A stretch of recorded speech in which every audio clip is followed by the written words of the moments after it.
This is Jon Gilbert, and welcome to Social Distancing, sponsored by Suddenleak.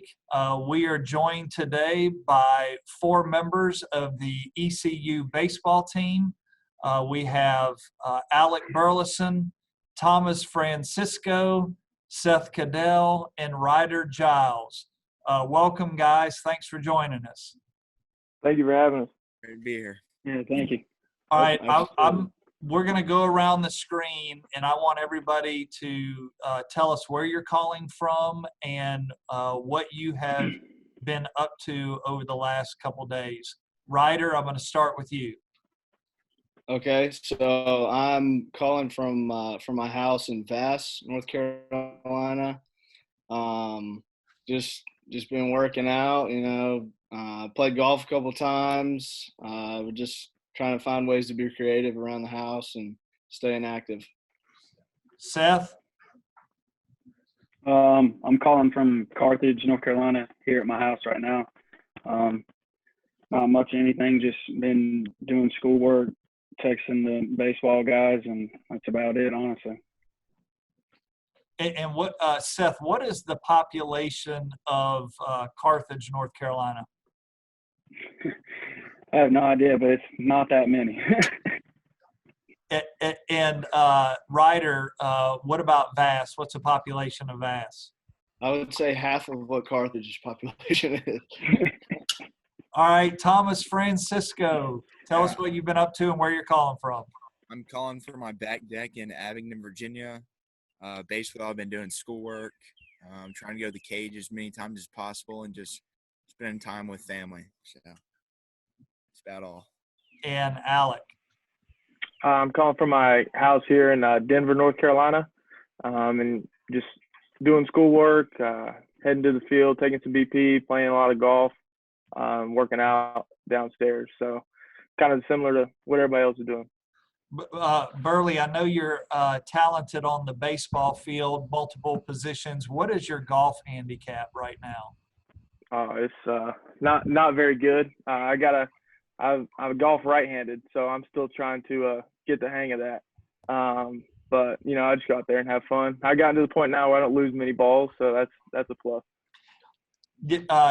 Like when you play golf, are you playing a Titleist, or are you playing something out of the Top Flight family? Probably even worse than the Top Flight family. Probably a range ball, just in case if I lose it, it's not that big a deal. So yeah, I understand. Believe me, we've all been there. Every time I come into work, I see Clark LeClaire in an empty jungle, and obviously it's disappointing on so many levels. I want each of you to tell me, what it meant for you and how the season ended abruptly, and just kind of where you are mentally on how you kind of got to flush it and move on. Ryder, let's start with you. Yeah, I mean, obviously it's very unexpected. We got to Wilmington during spring break, and we saw that the Ivy League had canceled right before we played Wilmington because we were supposed to play Columbia that weekend. And, it was just kind of nobody really knew what was going on. And then we got on the bus later and kind of got some more info. And then that next couple of days was just felt like it went by super slow. Like, with the NCAA canceling the College World Series and all that stuff and just not knowing. But, I mean, you kind of just got to make it what it is. And, you can sit and pout about it and whatever, or you can use it as an opportunity to get better and work on getting bigger, faster, and stronger and stuff like that. So, I've kind of made peace with it now and just do what you can to get better each day. Seth? Yeah, I would say kind of just like Ryder was talking about, we were on our way to, Wilmington to play, and then we were getting the news about the Ivy League canceling, and we're all worried about, who are we going to, play this weekend, and not, the season's going to end the next couple of days. So it was kind of a shock at first, and then after, a couple of weeks have gone by, it's kind of now you just want to, reflect on how the first half of the season had went and just try to find ways that you can get better with yourself, and then especially as a student athlete. So I felt like now it's kind of just getting back into the routine of doing stuff as far as, working out and schoolwork and things like that. Thomas?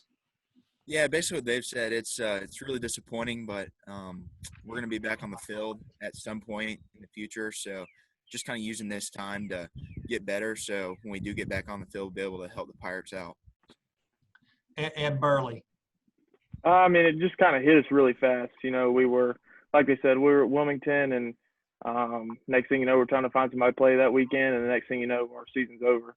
But it's just trying to find a sense of normalcy throughout your day. You know, trying to keep things as normal as possible, not just sitting in your room doing nothing. You know, getting outside, playing some golf, whatever you got to do. But you know, just taking it day by day and just waiting to see what happens next. And you know, like I said, trying to find that sense of normalcy throughout your day. All right, Ryder and Thomas, each of you were hit by 11 and 8 pitches last year. That's a lot.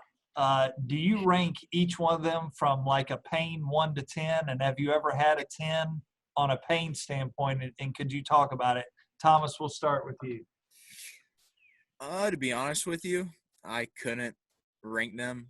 I guess when you're in the box, you have so much adrenaline that when you do get hit, it doesn't really sting until you get to first base and you start getting your lead. But when you're in the moment, you don't really think about it. So I really haven't experienced a hit by pitch to where I can remember it distinctively. But now foul ball, when you foul a ball off your ankle or something, I can remember almost every single one of those. Those hurt a lot worse than getting hit by a pitch. Yeah, and Ryder, what about you? The only one that I remember is last year during the regional, I got hit in the elbow with, I think, an 82-mile-an-hour fastball, and my whole arm just went numb. And that's the only one I remember. So let me ask this. You know, I know I'm well aware of the unwritten rules in baseball, and there are a lot of them. But like when you get hit by a pitch, or and Burley's on the mound, are you going back and whispering in Burley's ear and going, Burley, you got to get that guy back? Oh, absolutely. No, I'm just kidding. No, I mean, I'd rather Burley just punch him out, to be honest with you. Just punch the next guy out, the whole side, like everybody on the team. That'd be better for me, yeah. Yeah. There are a lot of good unwritten rules in baseball. Burley, the culture inside the baseball program is really strong. I know Coach Godwin and his staff work really hard at that. To talk about the culture of the program and how that culture is sustaining itself while you all are not together. Well, I mean, to sustain it, you just have to work at it every single day. I mean, we have meetings every Wednesday, and we have a Brian Kane 30-day kind of thing that we're doing that's kind of keeping us mentally sharpened. And we call each other all the time. We check in on each other. We have groups that we're checking in on. So it's something you have to work at. And I mean, the more days you take off from it, the less your mind's going to be sharpened. And when you get back, you're going to be kind of thrown in the fire. So as long as you stick to it and work at it every day, you know, our culture is something that we build our program on a lot more than the talent that we have and the players that we bring in. We focus on our culture a lot more than we do our skill, because everybody that comes in, you know, they are good enough to play at East Carolina. So it's that, you know, that bond between everybody is what really gets us over the top. And, but like I said, you have to work at it every day. Even when we're at school, even now, we work at it every day. So. Well, one of the interesting things for me, like I watch, obviously you guys a lot, and I watch all of our teams. One of the things that impressed me, and you just mentioned it earlier, is when I see you all walking from the weight room back to the baseball stadium, you all do walk in small groups, and I see you all talking to each other. Thomas, tell me about that. Like, is it the same small groups every time, and what do you all talk about? No, not every time. It's different. You know, we're all really close. That's kind of one of the things about our program. There's no seniority. Everybody feels comfortable, freshmen all the way up until seniors. And really, it's just kind of conversations about day-to-day life, just kind of getting to know our players, getting to know each other, having those conversations just about what's happened at school or just video games. They're not – sometimes they're serious conversations, but for the majority of the time they're just trying to get to know each other better, and so we can better the program. Speaking of video games, out of the four of you, like, who would you say is the best Fortnite player? Definitely me, for sure. Probably Seth. No, me for It's sure. not Burley. It's not Oh, Burley. okay. Yeah, probably. All right, on to I'm all right, but on to our next question. Seth, I want to start with you. Obviously, all of you experienced an NCAA regional at home. Those things are very, very special, having been a part of those with some other teams. Talk about what that experience meant for you personally and the program. Seth?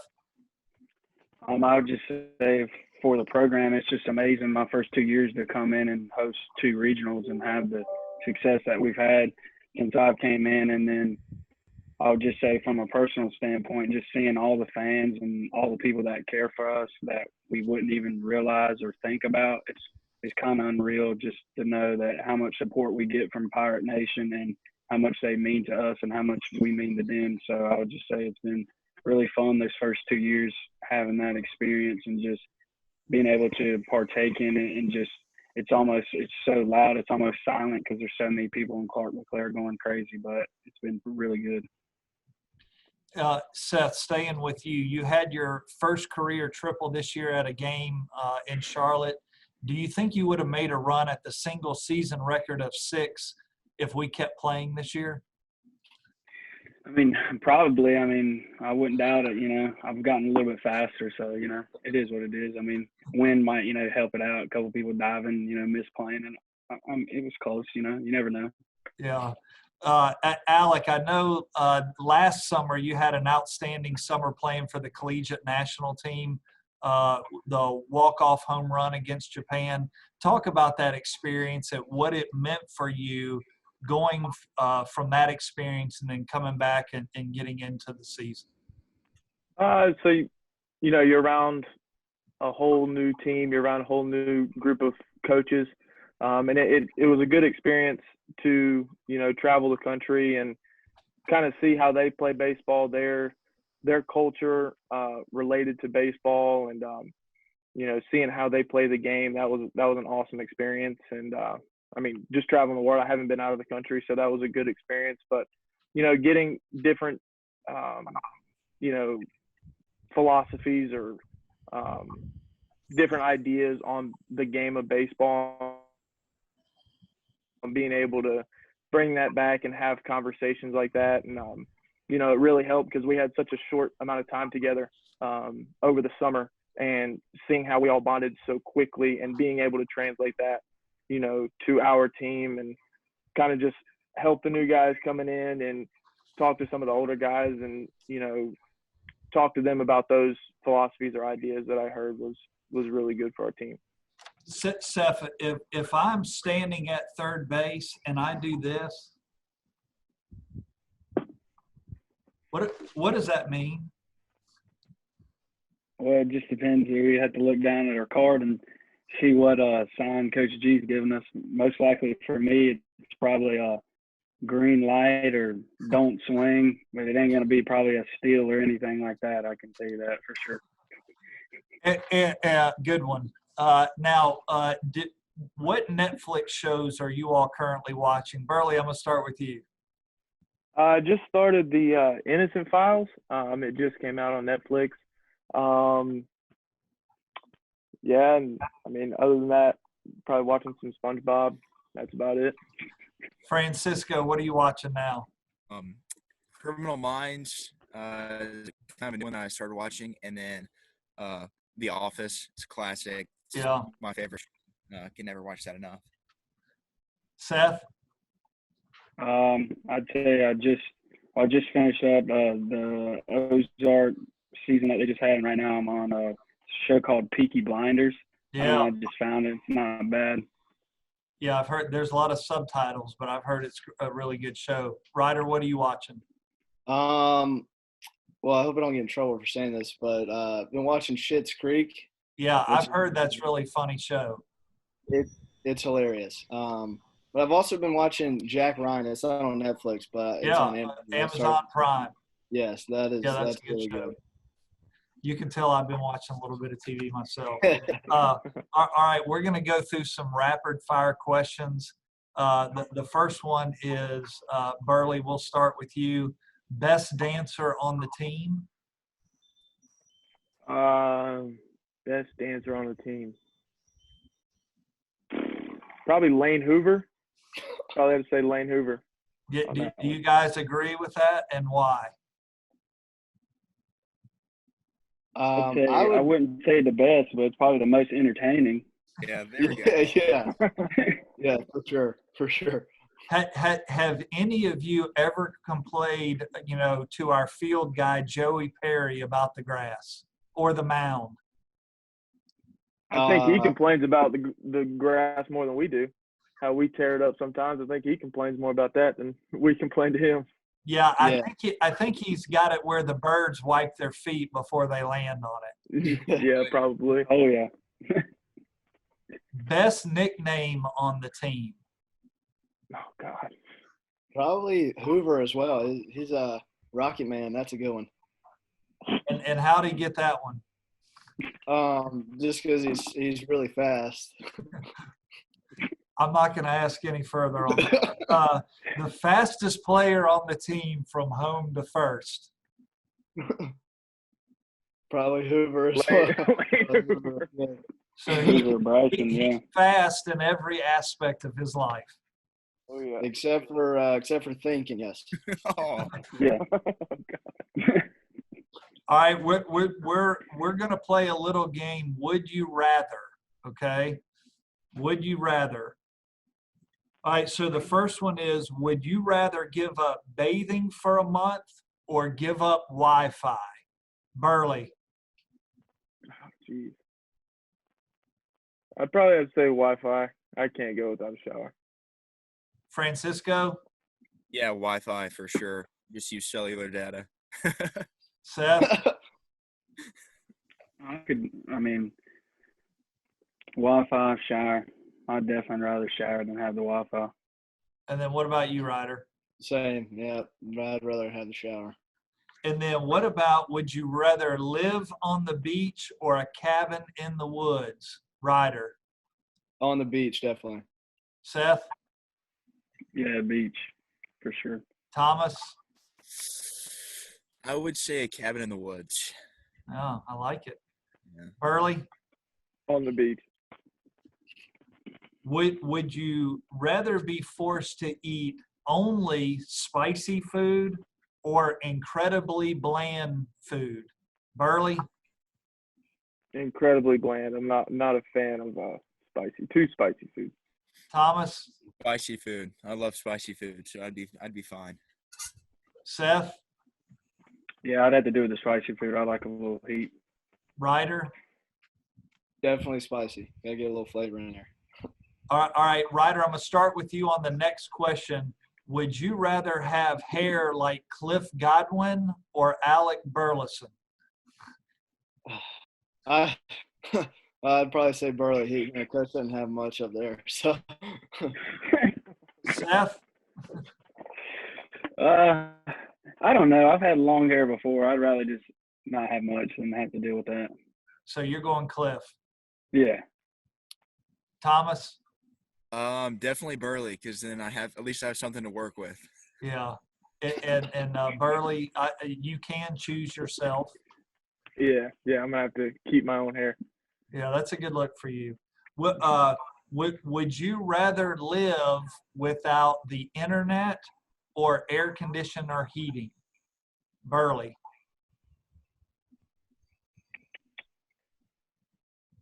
Probably have to go with the internet because I can't. It's got to be cold in my room to sleep. I can't sleep. I'll start sweating. Can't do that. What temperature do you like to set it to? Probably 60, 67, 68. Yeah, that's It's good. a little chilly. Thomas, what about you? Probably the air conditioning. Can't live without the AC. Yeah. Seth Yeah, I definitely have to have the AC. and Ryder. Definitely the AC as well. Yep. Man, I'm a little surprised at that. As big as the internet is, obviously everyone in the jungle and the fans of Clark LeClaire are missing baseball, missing you all personally. What message would you like to send to them? Seth, I'm gonna start with you. I would just say, just continue to be safe. Everybody, stay at home as much as you can. Baseball will be back, and we'll be back and ready to play in front of y'all. Ryder. Just God is good always. We miss you guys out there. But like Seth said, we'll be back. We'll be back soon, and you guys just stay safe. Thomas. Yeah, stay safe. We love you guys. We know you have our back, and we can't wait to get back in front of you guys. So, Burley. Yeah, stay safe, stay well. You guys, we miss you guys. You guys miss us. We miss just the game of baseball, and we'll be back soon, and we'll be ready to play next time we come out. Well, I got my custom glove. You can see the name on the inside. I'm working on getting this thing broken in a little bit. So I look forward when you all get back playing a little catch in Clark LeClaire. Now my arms, I'm gonna have to spend 15-20 minutes warming up before we get after it. Can't thank you all enough for coming on. I can't wait to have you all back on campus. We miss you all. Stay safe. Keep working out. Stay positive, and we look forward to seeing you soon.